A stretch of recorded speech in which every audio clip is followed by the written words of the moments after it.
both man and beast paid attention. Keeping his mouth closed, Slade drew in a breath. It was then that he smelled it. Fresh blood. It was faint but unmistakable, a metallic scent, and made his skin pebble with goosebumps.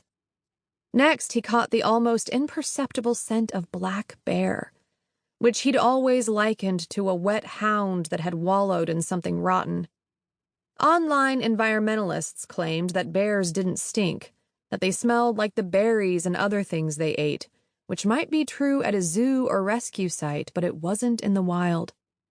A bear was an opportunistic diner, an omnivore that fed on both vegetation and meat, the latter sometimes carrion that stank to high heaven. The odor clung to them. He studied the rocks that blanketed the mountainside. Nothing alarming. All the boulders looked firmly reseated. Then he saw a glisten of crimson on the side of one slab. He homed in with his gaze. Something blackish-brown protruded from under the stone. It was the front paw of a bear.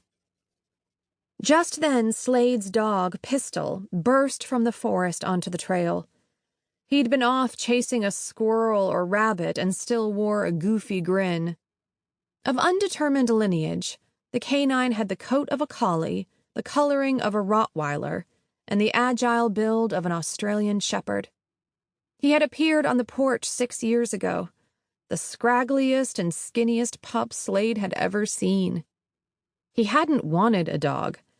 In fact, he'd sworn years before that he would never have a dog again, but he hadn't had the heart to call animal control. He'd never once regretted the decision. Pistol was the best all-around canine friend that Slade had ever had, adept at herding cows, friendly with horses, smarter than some men, and beautiful now that he received proper care. The dog skidded to a stop by Bogey's left knee, swung around, and bristled. "Yep," Slade said. "You smell bear. Heel up. Don't get all crazy on me and go into those rocks. You'll get us all killed." Pistol aligned his shoulder with Bogey's front leg.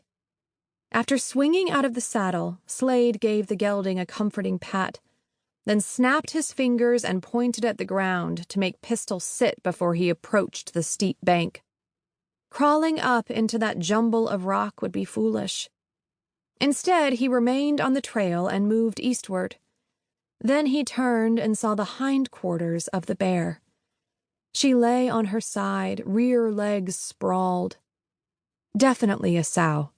Her teats were swollen with milk. Now he understood the faintness of her scent. Well over half her body was buried.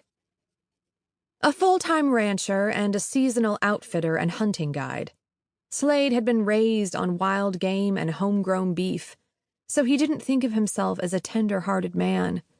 But he hated to see a dead mama sow. Her offspring might not survive without her.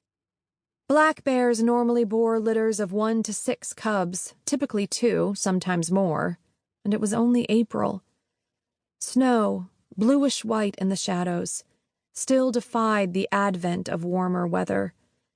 Sows were probably just now emerging with cubs from their dens. He sighed and turned in a full circle, watching for any sign of movement. Then he studied all the nearby trees.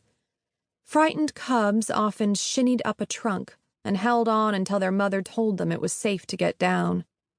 Sadly, he saw no babies. Not that he knew what he'd do for them. He supposed he could call the Oregon Department of Fish and Wildlife. Until cubs grew older, they needed their mother's milk. He strode back to his horse. Bogey snorted and flung his head. Pistol whined.